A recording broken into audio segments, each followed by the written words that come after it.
What's going on, family? This is Tre'Leon Bay. So today we're going to talk about something super important. If you're out there grinding, you're out there really banging it hard on this real estate investing game, right? Then one of the most income producing activities that you can be doing is going on motivated seller in-home appointments. All right, so we're going to talk about motivated seller in-home appointment scripts. What's the most important things that you need to think about? What's the most important things you need to do and bring with you? And then what's the best way that you can close these deals at their home? Let's talk about that now.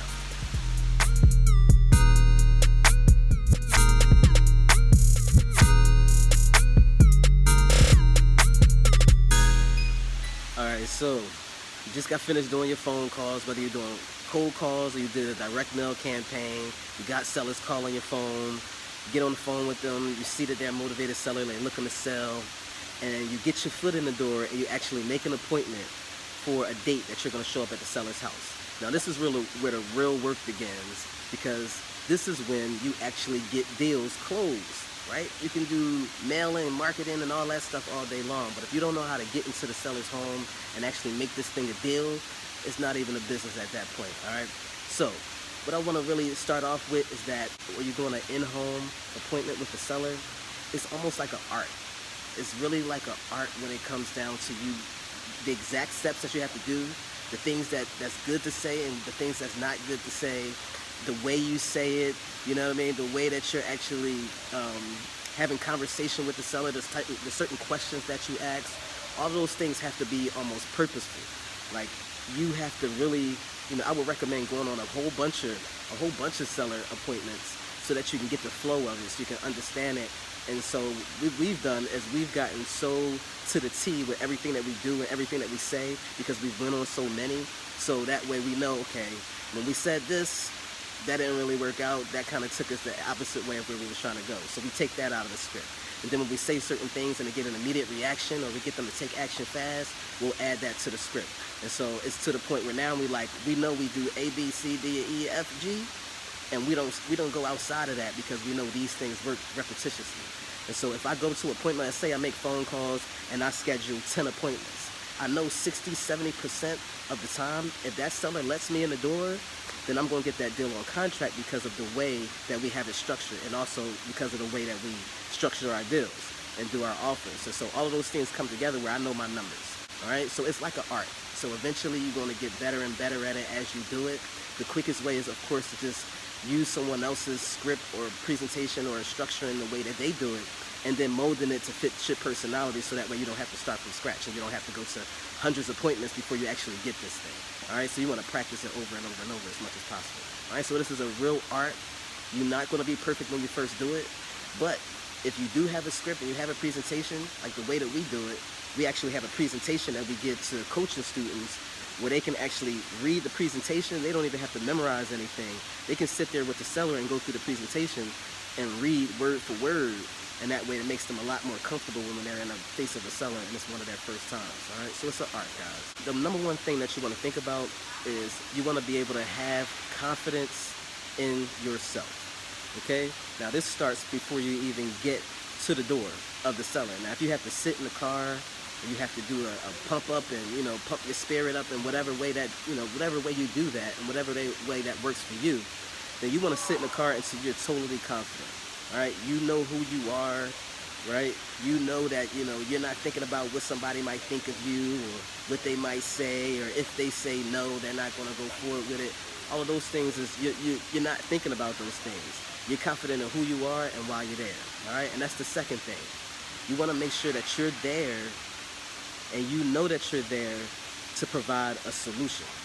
Okay, and that takes a lot of stress off, because some people go into the appointment thinking that I hope I get this deal. I hope I get them to sign the contract. I hope I get them to give me the lowest price possible. I hope I can make a lot of money off of this house, off of this deal. You're going in there with the wrong mind frame right from the door, and that's going to mess up your energies, and people feel energy. So you're going in there thinking that I'm going in there to provide them a solution. I know I'm the best person that can provide that solution. They got a problem, and I'm going to be able to fix that. And when you go in there with that type of energy, sellers feel that, because you're there for their benefit, right? You're there to help them out. You know, and when you go in there with that type of mind frame versus I'm going in there to try to make some money, you know, they can totally feel that, and you don't want to mess up the vibe before you even get started in the appointment. Number 3 is you want to be able to research your competition. All right, when I say competition, that means, you know, let's start from where you even got these leads from. Did you get them from a vacant house seller list? Are you calling expired listings? Are you calling for sale by owners? All of them are going to have different type of competition. Some of them are going to have a whole bunch of agents calling them all day. All right, some of them are going to have a whole bunch of investors, you know, coming into their house, giving them just fast lowball offers. Depending on where that, you know, what type of competition and where that seller's mind frame is, you can learn to separate yourself and learn to do something different and learn what they're expecting. Because if they have a whole bunch of agents calling them, when you call, you're going to have to separate yourself totally different than when those agents was calling. If they got a whole bunch of investors coming in there giving them lowball offers, you're going to have to learn how to come in there and not do what everybody else did. And so researching your competition is going to take you a long way before you even get in the door of these motivated sellers. All right, for number 4, you want to run your numbers before you get to an appointment. Now, if you have a whole bunch of appointments lined up, like 10, 12 appointments over the weekend, and you don't have time to run your numbers, it's not going to kill you if you didn't get a chance to run your numbers prior. But if you want to be super prepared, know what to say, know what to do, and know what to offer right from the door, and you can close the deal at the home, then you want to have your numbers ran, and you also want to be able to bring those numbers with you. You know, bring some comps that you can have to prove what offer you're giving to the seller if you're going to give an offer at the door. So have your numbers ran, because that's going to give you the negotiation power. Now, when it comes down to running numbers, I really take that super serious when it comes down to my coaching students or people who are buying our Deal Evaluator Pro mini course. The running numbers is so important. It gives us so much power, because when I know my numbers are so accurate, like that's how I got most of my deals over other wholesalers or over other agents, because I knew my numbers were super tight. I knew it for sure, and that gave me the confidence that when I'm giving an offer, when I'm actually giving them an offer, I know that nobody else is going to come in here and offer you anything higher, or they can't even sell this house. Or if I'm giving an offer and I know that, you know, that offer is what, I know that price is what homes are selling for, I don't have to worry if the seller says no. I know they're going to come back around, because that's what the house is going to sell for. I know that for a fact. And even when I don't get the deal and I go back and I look at what the seller sold for, 90% of the time, they sold for exactly what I said the house was worth, or exactly what I was going to sell it for.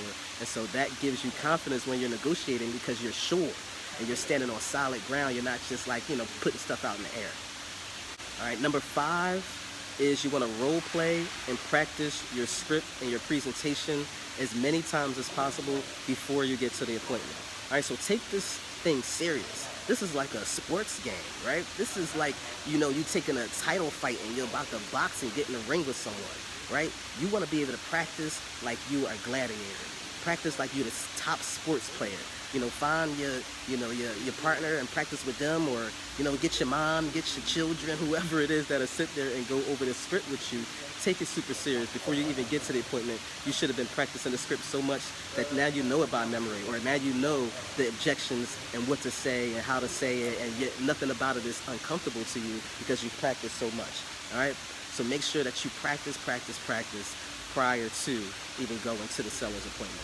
All right, number 6 is you want to compile a folder before you get to the appointment. All right, in your folder, you want to be able to have your scripts. If you have a whole set presentation, print that presentation out and even have a copy for the seller.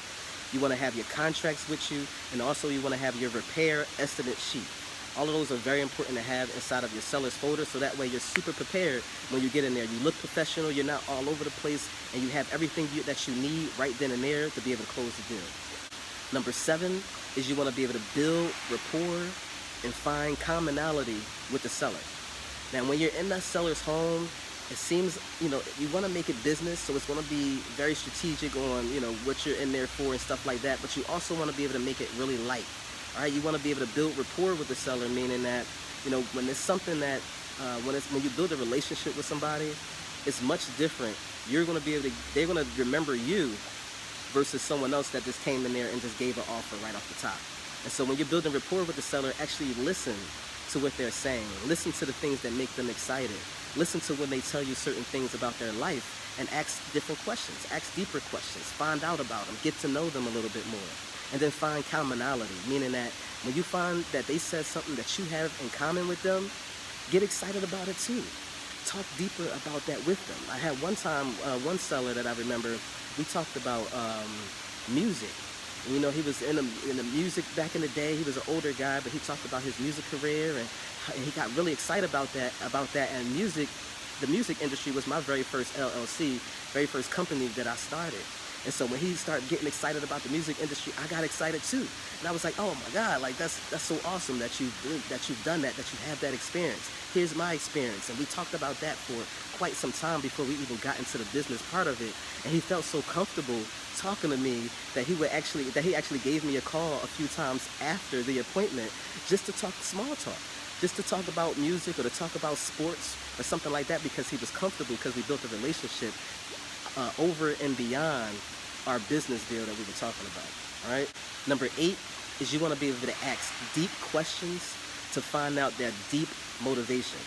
Now, when you're initially on the phone with the seller, if you ask them, you know, why are you looking to sell, they'll tell you something that's, you know, really quick, or a general overview of why they're looking to sell. But when you get into the appointment, you want to ask deeper questions. All right. When they tell you why they want to sell, okay, why is that? And then, you know, what are you going to do for that? And then, you know, how does that, you know, play out? Or, you know, why did you have to make that decision? And you ask deeper and deeper questions until they tell you the very deep reason of why they want to sell. And you'll know you hit it because it's like a pain point that they'll have when you hit the bullseye and you ask enough questions to actually get the information, because that's what you're going to solve. You're going to solve their deep pain point. You're not going in there, again, just looking to get a deal, just looking to be able to make a quick check real fast. You're going in there to be able to solve the seller problem, but you have to know what the problem is. And the deeper that you dive into that problem, the better that you can serve them, and the better that you can touch that pain point, so they know that this is something serious, that you can't not sell this house, right?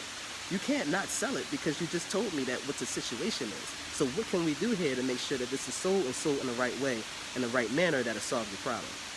Number 9 is you want to give them assurance and trust that you're going to do what you say you're going to do. All right, so you want to be able to go in there, be professional, sound confident, but then also when you tell them that you're going to do something, give them assurance that I'm going to do this. I'm going to make it happen. When I say I'm going to give you a call back at 12 o'clock, I'm going to give you a call back at 12 o'clock. When I say I'm going to send you an email as soon as I get home with some more thorough numbers, I'm going to send you an email as soon as I get home. It takes me about an hour or two. Give me about an hour or two. I'm going to send you that email over right away. That you want to give reassurance. You don't want to give words like, you know, when I coach people, it's funny because when I coach people, sometimes they'll have a lot of, you know, maybe I'll be able to, or if I may, you know, be able to, or possibly I might be able to.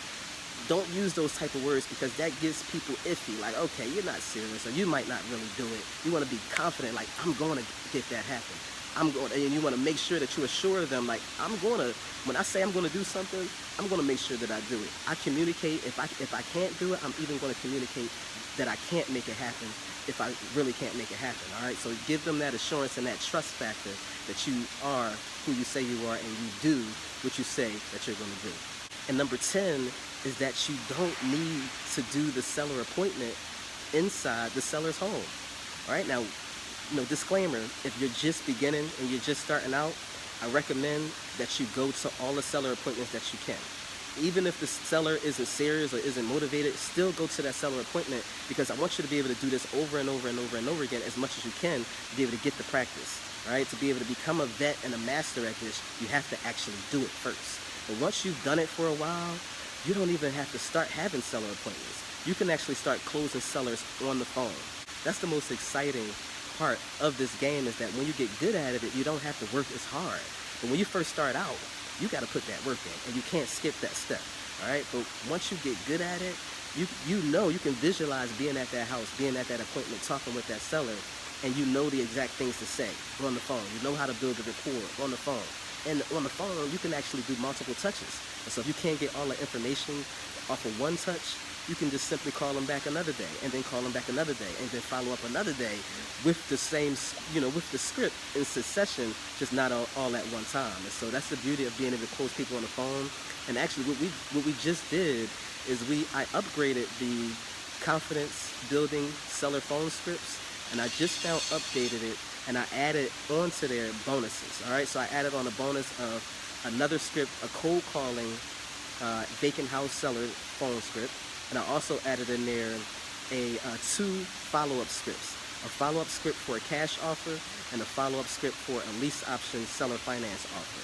And so the follow-up scripts are basically after you do that initial call and you get the main important things, then you follow up and you start to go into the closing process and you actually go and close them over the phone. And so I added those scripts to the confidence builder seller phone scripts because I felt like that was important, especially with me and my wife. We actually travel around. We may not be able to be there at the house, and we may not have someone that we partnered with and that we joint ventured with in that area. And so we had to start closing more people over the phone, and we found that certain things that we say, certain things that we don't say, get certain reactions. And so we like to make scripts for everything that we do. And so I want to share that with you guys. So we have that new development and that new upgrade. Anybody who's purchased the confidence building seller phone scripts, I've already sent you an email with the upgrade for free. Anybody who's purchased the 7-day Jumpstart Bootcamp, I've also sent you the updates and have that for free. And I also have another update, another upgrade that I'm going to send you if you've already bought the 7-day Bootcamp.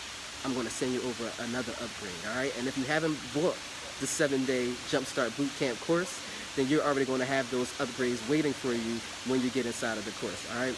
So that's the seller, the motivated seller, in-home appointment scripts and presentation, right? I do recommend, when we go in there with our presentation, it's just different, right? We got wholesalers that come in there, and they'll try to give you the lowest the lowest offer possible when they're talking to sellers. Agents, they'll come in there and they'll just, promise the seller the world without being truthful. They just want them to sign the listing contract. Like, oh, you want to sell your house for higher than market price? I could do that. Oh, you want to sell your house without having anybody come in to view appointments? Oh, I can do that. Don't worry about it. Just whatever to be able to get the seller, to sign the contract. And so we come in there and we separate ourselves in the way that we go inside the house, all right? And so that's what gives us an edge over the market. And also with the presentation, what happens is because we have new students that come in, they're able to take the presentation and just print it out, give a copy to the seller, and then they just read it word for word with the seller, and it seems as though they know what they're talking about. It seems as though they've done this several times because they don't have to go in there and just have everything memorized, or they don't have to go in there and wing it and not know what to say, or go in there and fumble around because you can't remember what to say.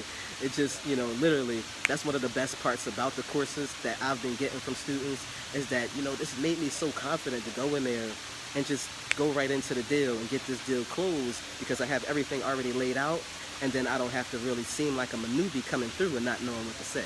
All right, so guys, there we go. That's the in-home motivated seller appointment script and presentation. And those are the 10 things that I recommend that you have established prior to you going into the appointment. And also when you're in the appointment, you actually want to make sure that you know exactly what to say, how to say it. And if you don't know, just keep track of it as much as possible. So if you don't buy a script, make your own script, but you got to pay very attention, and you got to do a lot of in-home appointments to be able to get that script solid. And so that way you won't be having small numbers where you're doing 50 appointments, 25 appointments for the month, and then you notice that you only got 1 deal or 0 deals. Something is wrong with that. Like literally, if you've been on 25 appointments and you have 1 deal or 0 deals, something is wrong with the way that you're going in there. Something is wrong with your script. Something is wrong with you, not the sellers. Okay? So there's no way in the world that you should be going on that many appointments and not getting any deals. Alright guys, so that's it. You can hit me up, you can send me an email, put a comment below if you got a question. Other than that, I'll see you guys on the next video. Peace and love.